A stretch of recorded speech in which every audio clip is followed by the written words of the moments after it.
Welcome back to the Seoul Dojo gaming channel. Once again, full panel party. It is me, Curtis Russell. I write about video games on here on the Seoul Dojo. I do videos on video games, all type of stuff. Of course, we are joined by Niall Edwards, our content creator, and I like to call you the project reviewer because of the last video you did. It's doing so well. And I like to call you that, the project, the product reviewer, not the project reviewer, but the product reviewer. I like that. That's cool. I like to call myself the best, but if that's what you want to go with, that's fine with me. So I can rock with that. I can rock with that too. And also, we have everybody's Bay Area rapper, everybody's favorite Bay Area rapper, Voltaire Slapadelic. Bay Area rapper. Hey, Full panel. I love having the full panel because we get so many, we get a different array of opinions. Of course, I'm a little bit down the middle. I'm not the hot taker guy. We have the hot taker guy right down here, right downstairs. And then, of course, Niall is a little bit like me, but sometimes he'll throw something wacky out there too. So I got the occasional surprise in me. The occasional one, which is always good. It's like some curveballs here on the Seoul Dojo gaming channel. But today we're talking about the Sony State of Play. Now we had Xbox's Developer Direct. We did that video. You guys can go check that out. I think for the most part, all of us were very impressed with the Developer Direct. But this PlayStation State of Play was a little bit different because not every game on here was a PlayStation exclusive. There's some third-party stuff. Some games are coming way in 2025 or even later. Okay, so so this isn't going in any order, of course, but Resident Evil 2 and then Resident Evil, Silent Hill 2, Silent Hill 2, and Silent Hill A Short Message. Silent Hill A Short Message, you can actually play that right now. That's free. Yeah. And then Silent Hill 2 is now in development. Voltaire, what'd you get out of both of those trailers? I actually think A Short Message looks pretty interesting. I think I might end up downloading it and playing it through. I've heard it's not very long. It's more of a narrative thing, and I'm kind of fascinated to see. I think it's cool when they do stuff like that. You know, I think Silent Hill. I never really played a lot of the games. Similarly, they're a little too scary for me. They're kind of like, you know, they're scary. They tend to be scarier than the Resident Evil counterparts. You know what I mean? But the themes and the stories that they tell, I think, are really interesting, and this is kind of a cool twist on that. You know, it was so funny that I saw some people in the comments during the trailer being like, "Oh, what happened to subtlety?" And I'm like, what are you talking about? There's never been subtlety in Silent Hill. I'm sorry. When I see games that come out for free, that in Silent Hill, that's Kojima also, right? Like I don't, of course, but he's not involved. Not in anymore. This. No, he tried, but they kicked him off. Right, not anymore. But he's part of the original, or he's a massive part. He's the creator, right? The creator of the original. When I see a Silent Hill game, it's free to play and it's short, I think immediately of PT, and not a lot of people think of that. And this game thought of that. reminds me of PT, and PT is one of the scariest games I've ever played. It's so scary it takes place in an L-shaped hallway. That is terrifying. It's so effective because of that. Like, it's such a simple thing, but it really uses its concept well. And I think that's what made me a little bit less interested in this little free playable thing, because I'm not sure if it does quite look like it has that same creative edge that did. And I've never played the original Silent Hill game, and I haven't played this yet. I probably will check it out because it's free, whatever, chuck it on, probably about 2 hours. So I'm keen to take a look at it. But just from first glimpse, I don't know. I'm not sure. But I'm someone completely new and outside of this franchise, so that's just me. I'm somebody that will turn off the lights. I'll put the headphones on, and when the woman is like running and she's screaming and something's behind her, I was like, that's gonna freak me out because I'm gonna get too immersed. It's gonna freak me out. But that's I gotta have all the lights on. I gotta have my dog in my lap, you know. I'm gonna chuck the VR headset on and watch it and play it in big screen mode and really freak myself out. What we think about the Silent Hill 2 remake trailer? This one just looked super Resident Evil remake vibes. Yeah. It didn't seem like it had its own vibe to it. It didn't feel like it had its own identity. Really, it looked like you were playing as Leon going through Resident Evil 4. Voltaire. I never realized before how much Silent Hill 2 looks like Resident Evil 4. It's really funny because people keep I have a friend who's a real big fan of both of them, and he'll post like memes and stuff. And it's funny because sometimes it'll take me a minute to be able to tell which one it is that is being talked about. I don't really have the like nostalgia for Silent Hill the way that I do the Resident Evil games, but it looks good. If I think for people that you know, a lot of my friends that are into those games are excited that it's coming out. So it's good that they didn't just completely forget about Silent Hill forever. I'm completely neutral towards it. I think for me, being a fair bit younger, I missed Silent Hill when it was kind of first around, and I think it has been so long since it's been even mentioned. It does seem like it's been somewhat forgotten for the past going on a decade now. That it's not something that name alone makes me go like, oh, okay, I mean, I'll play a Silent Hill thing. But I think maybe after playing the free teaser thing, that I think that's a really smart move from them for people of my age and my generation to get people into the franchise and go, oh, okay, Silent Hill. So I'm kind of reserving my judgment until I go through that, and then maybe seeing how I'm feeling about checking out this remake. We're gonna talk about this game. I don't care what anybody says. When I saw it, I was really excited about it. I think it's more for the style of game that it is, and I kind of really want. I'm very thirsty for a game like this. It's gonna scratch a certain kind of itch. Not that type of thirsty, because I already know what y'all gonna say. It's a lot of precursor to this. What a choice of words. That was very weird choice of words. Stellar Blade. It has a lot of vibes of like Bayonetta. It has a lot of vibes of Nier Automata. There's some Devil May Cry. There's a lot of Final Fantasy 15 elements in there that I really like. This is one of those games where the combat just seems like it's so much fun that I really wouldn't care about the story as much. There's games like King's Vanillaware Reckoning that the story I really don't care about, but it has kind of more of like a God of War-ish kind of combat. This game is kind of the same. It has more of like a Platinum Games kind of combat, something that they would develop.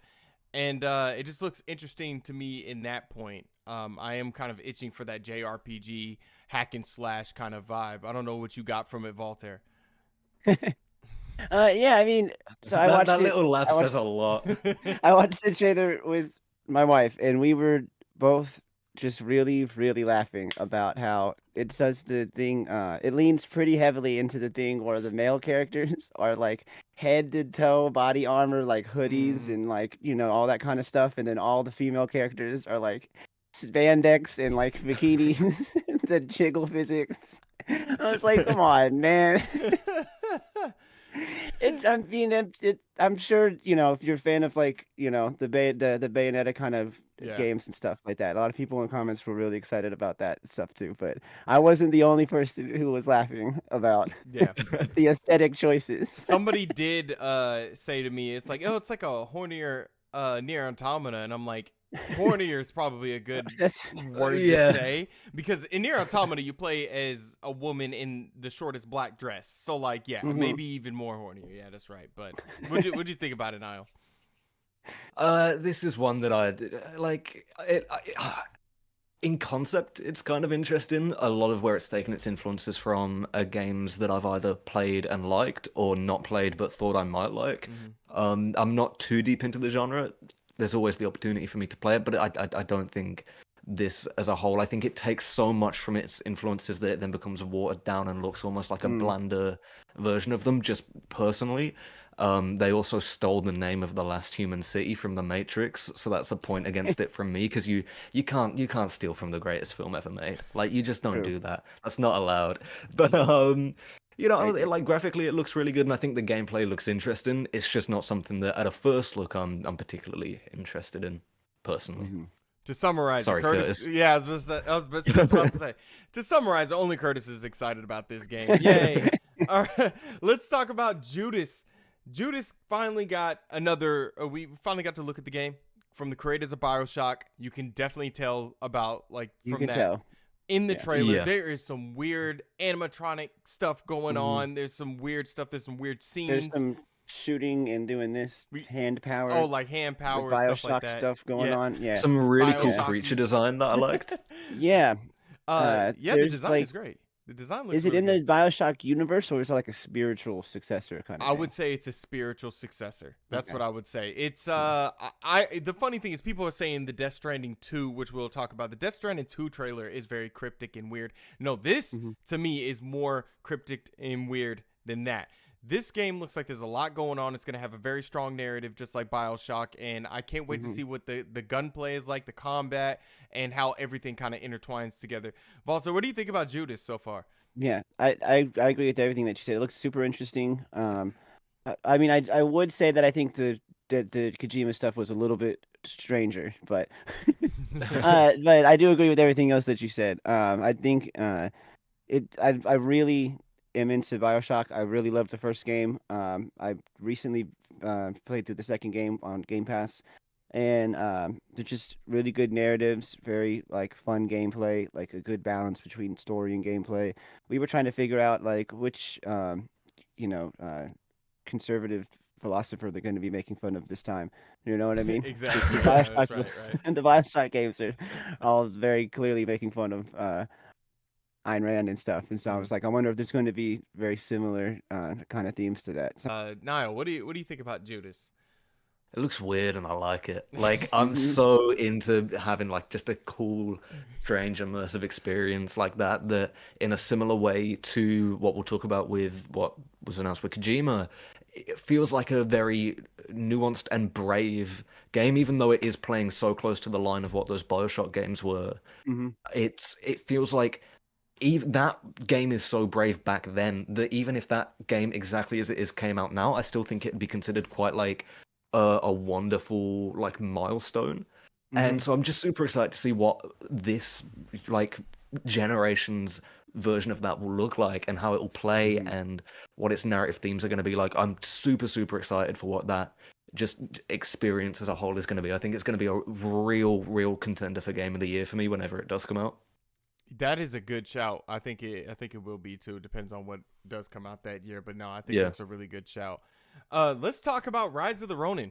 Am I weird to say that this style of game I am starting to get a little bit tired of it, because I had the Ghost of Tsushima, I had Sekiro's Shadows Die Twice, and I played loads of those games, and it's now we're still going back to that time, even though it's a little bit further in that time period. And that's why you get to see the implementation of guns now, the Western machinery that they were talking about in the trailer. I think you two are very excited for this game. I think you guys mentioned that before. Now it's you that's really excited for this, right? I'm buzzed because this is going to be my first kind of dive into that sort of game that we've been seeing so much lately. I've played a bit of Sekiro. I didn't play Ghost of Tsushima at the time. And everything I've seen about this, and now especially this proper trailer and look at it that we're getting, I'm super excited to be in that world. I think weirdly the part of it I'm most excited for is just walking around those like towns and villages that are in the trailer, because that looks gorgeous and I just want to be in that world and have a kind of similar feeling to it as I do with like Red Dead 2 and something like that, of just being like transported back into this time period and living a story that feels so intrinsically tied to that time period but also still feels relevant and emotional. Got you. Yeah, the trailer showed off. As soon as it showed off the grappling hook, I was like, "Oh my goodness, man! It's nice. I like that. Just very like Spider-Man Sekiro. too. Yeah, just like in Sekiro, it actually moves a lot like how it was in Sekiro. Okay. It's used in a very similar way too. This is an exclusive for PlayStation. It's a pretty big one that's going to come out this year. Voltaire, are you jumping into this game? How do you feel about it? I think I'll probably give it a chance. I think I might end up getting it. It looks really interesting. I sort of agree with both of y'all because I played a lot of Ghost of Tsushima, and I think that it looks like it doesn't. I'm not sure if it looks like it really reaches the same heights as that game did.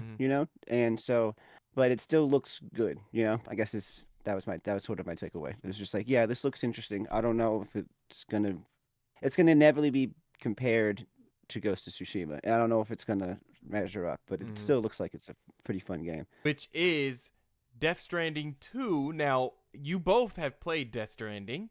I haven't. And the funny thing is I watched the trailer and still kind of understood what was going on somewhat. I'm not lying, okay? Yeah. A little bit. I feel like you... Yeah.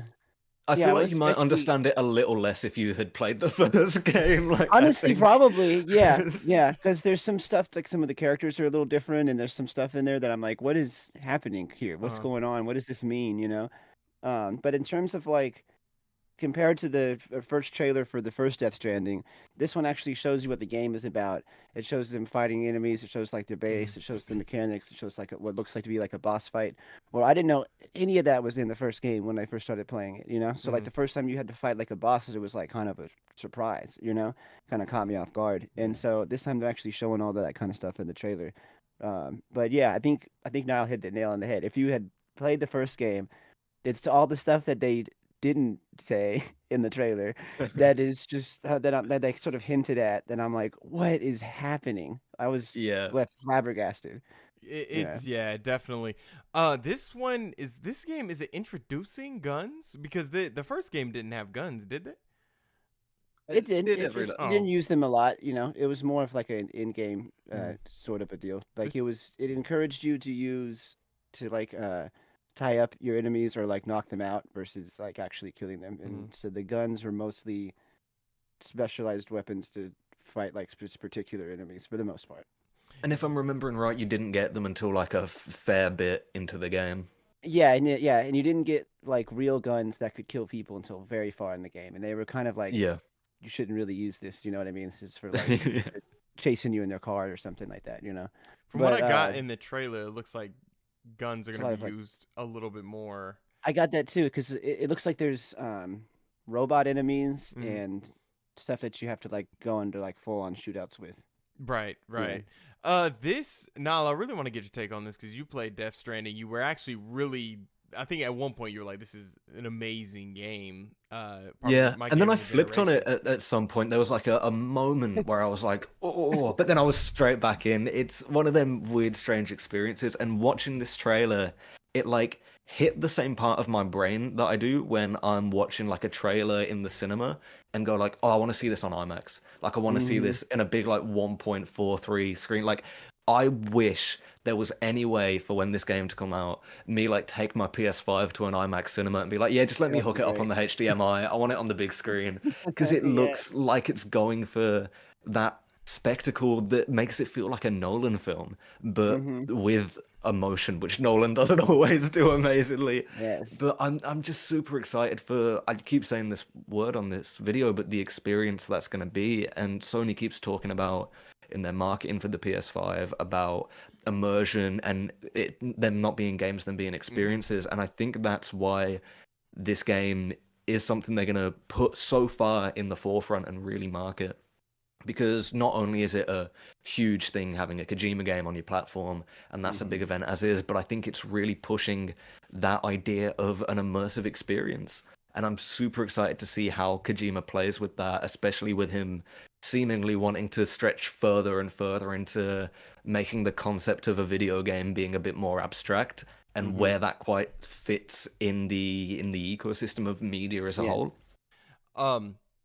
That is it. We are like almost at the 25 mark. Hopefully I can edit this down for something shorter, but make sure you guys get in the comments and let us know what games you guys thought were awesome in this PlayStation State of Play. Make sure you guys subscribe to the Seoul Dojo gaming channel. We're on our way to 1,000 subscribers. My name is Curtis. You can follow me on X at Callie from the Dojo. Voltaire, you can plug yourself in. Yeah, follow my YouTube channel, Slapadelic Music on here. Follow me on Instagram as well. New music video coming pretty soon. I'm pretty sure we just filmed it last week. Exciting. So yeah. Super excited. Niall? I'm doing a podcast this month called Groundhog Month with Niall Edwards, where I'm watching the movie Groundhog Day every single day for the entire month of February. So join me every day on that show where I'm just doing like a little 5-minute check-in, normally trying to do something a bit fun with it, so that it's not just me going insane on a microphone every day for a month, which it will mostly be, but I'm putting other stuff in as well. It'll just be 30 days of just dead silence. You just watching. Like not even by the time I get to like day 2022, it's going to be 5 minutes of screaming. Like it's going to get cracking. So. All right. No, man. And we'll, great. Yeah, check that out. And we'll check you guys later, all right? Peace. Bye-bye.